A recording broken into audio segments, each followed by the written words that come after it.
Hello, so welcome back to First Feathers Mini Farm. We are now on day number 2, technically day number 1, but day number 2 of using, or 2 times using our new vacuum pump setup. And so I thought I'd take the chance to show a little bit of what we got and kind of how it works. For the full build on how it's done, we could be more thankful enough for another YouTuber that put it in. I'm going to recommend his video. I'll put it down in the description below. He did a really great job on putting it up, explaining all the details of it. So I just thought I'd show on our farm that we were able to build the same thing and how it's working, and pretty much it. So here we are.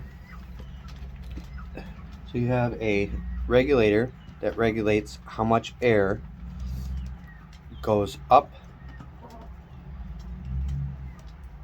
So air will go up and out of this system right here. That allows the amount of vacuum that's pulsating from the machine. Okay, right there. So this will set the initial pressure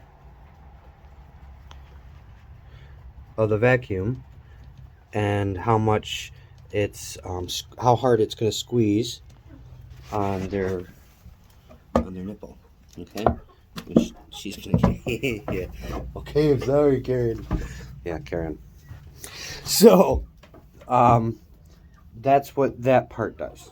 Now in the middle you have a pulsator, and this pulsator, we could put descriptions. We got all this stuff off of Amazon as well, and then the local hardware store for the piping and the tubing. But the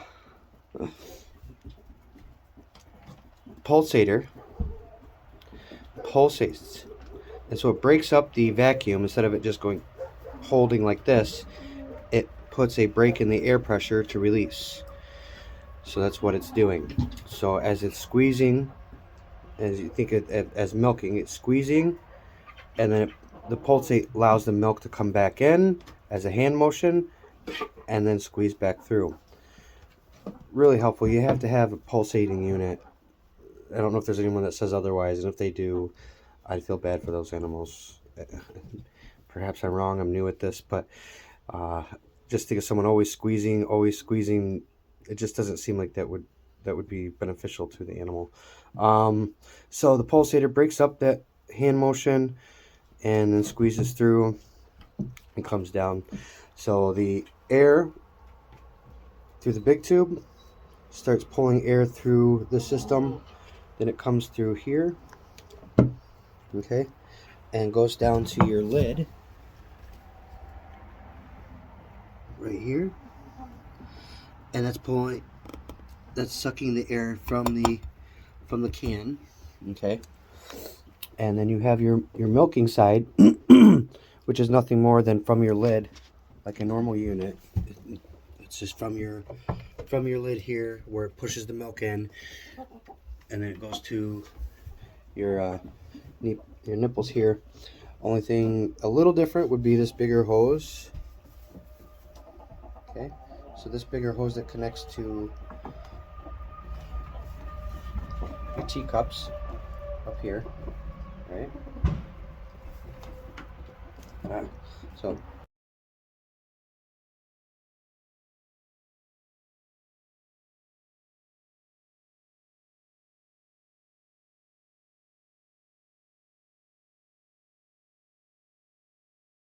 this hose here goes down up to where your pulsator's at.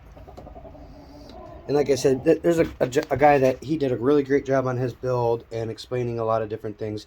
I just wanted to show that you can duplicate what he did really easily. We did nothing more than buy the stuff that he showed on his channel, built the diaphragm or manifold system here, and connected it. It didn't take very long to do. My wife did it pretty easily, but she's geared that way. She knows how to do that stuff pretty good. So that's our simple system there. As you think about the adjustment part, when you're putting it on them, we tested it out on our fingers actually first to see how much pressure was coming down. So if you can think of it as we put our fingers in there and we'll see how hard it was squeezing. That's the vacuum pressure, and that gets adjusted here, so up or down to release more or less air, which technically is breaking the vacuum because it's releasing some of the air, so you're not getting as hard as suction, so you're not getting as hard as a squeezing motion for the nipple. Okay, then once we have that set, then we break the pulsation, then we adjust that through a bleeder screw, which is right here. Okay, and if you don't bring a screwdriver out, that's okay. You can use a penny, as I just found out, to adjust that. So as it's on them though, you're going to watch how their comfort level is and how much milk is coming out, and if it's giving enough squeeze per them as well. So we tested out on our fingers first just to make sure like this isn't cutting off circulation or something. Obviously I want to know if it's painful for me first before I put it on my animal, just to make, that's what we're testing, not, we don't test on animals.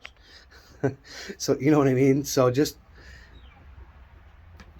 do your diligence on making sure that's not going to hurt them when you're setting it up. So we set the pressure, and it's the amount of squeeze, and then you set the pulsation, which also is the timing of how fast the pulsation is how much is squeezing. But if your pulsation is too fast, then it's not going to let enough milk go through. And if your pressure is not hard enough, then if it's just only doing this, if you can imagine, it's not really pushing any milk because it's not squeezing hard enough. So you have to kind of really adjust between the two. It's not very difficult. Some simple screws, and then you'll get the right squeeze hand motion that's going to allow them to be milked through a good comfort level that allows the milk to come in, fill up their teat, and go through the hose. And you'll see it because we got clear hoses, so you can be able to watch like, hey, yeah, it's coming out really well. Each animal might be a little different, and as far as each type of goats, and then if you're doing other animals other than goats, that's another, I don't know, but I'm being told it's different. So I'm not going to give any advice on that. That's not something we do. So that's our setup for what we have right now. The other thing I'd like to show you is we keep a 100-gallon drum in here, from 100-gallon drum, locking drum, and that's for their feed for when we do the milking to go into there. So it's always right here, easy to get to, not so easy to get to for you, is it? Oh, precious. Yeah. So, and that is our milking station. So slightly modified from the last time you've seen it. We moved it over. This pushes in like that. Let me just turn the camera around. Okay. So this pushes in, locks their head in, leave a little space, and sorry about that, one-handed.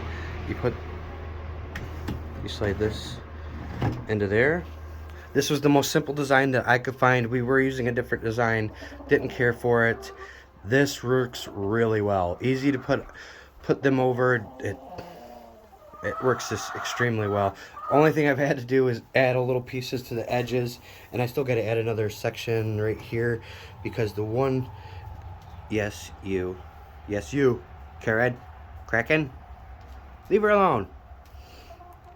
She will put her head up through here and then go up and try to get the feed. Henceforth, the extra board right here too it's because she was putting her head in there trying to get the feed. But now as we're milking her, then she's trying to bite her to get her out of the way. That's just the personality trait of this one. She doesn't do that to her, but she does. So, yeah. And that's our little seat stool. We keep a little cushion up here on a shelf. The last thing, we are using a cleaner for the nipples, and that is right here. Okay, little teat cleaner. So you squeeze it, and then you dip their teat in just the very bottom, and that helps with getting infections, mastitis, all that. Okay. Yeah. But that you need to, when you go to milk next time, even when you go to milk the next time, you want to clean their teat. That's a whole nother thing. I'm not going into all that.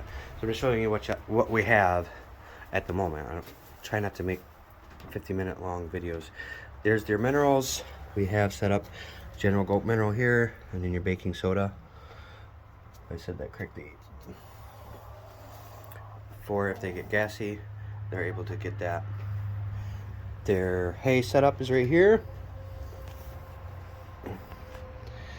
We lift the front of it up on the other side, fill their hay in there, and we've cut, so these got a pretty good sized hole, but between here we've made a larger hole so they could get some of the hay a little bit easier without it going all over the floor like it has in the past. So just going as we learn, and creating this to be a stronger base. We put the pallet side up here that we had left over from the project, because they jump on here, right? So you just want to make sure that when they jump on there, they don't knock it down, which they did in the beginning. That is what we have at the moment. That is our little setup. Here's the power that comes in, powers the light, powers the pump. And yes, it is on the outside of our building, which is our house, but it's a little lean-to. I don't know if I'm forgetting anything else. And there's our scissors, which shouldn't be hanging like that. But yeah, we're gonna do some hoof trimming later. But here's our setup, and this pump works so far really well. It's gonna work, I think, for a long time for us. They're typically more expensive than what we got it for. We got that for $25. They range from 125 to 150, 200 easily. So I was kind of skeptical when I went to pick it up for $25, you can imagine. But we just, blessed deal of the day when we got it. Can't be happier. Huh? All right, girls, say goodbye. There's Precious. There's Karen, or sometimes known as the Kraken. Yeah. And if you have suggestions on videos, lengths, things that I'm showing, if things are too fuzzy and you're just not really able to follow along well enough, let me know. Put down in the comments below what you did like as well. I appreciate that. But remember, healthy, happy animals lead to healthy, happy people. And we're definitely trying our best every single day. And anytime we can improve, we are. So be blessed. Give us some comments below. Share with your friends and family if you think there's something of value.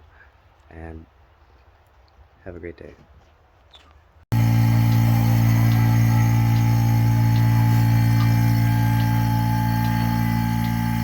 So I don't know if you'll be able to hear me over the pump. You should be able to. It's not extremely loud.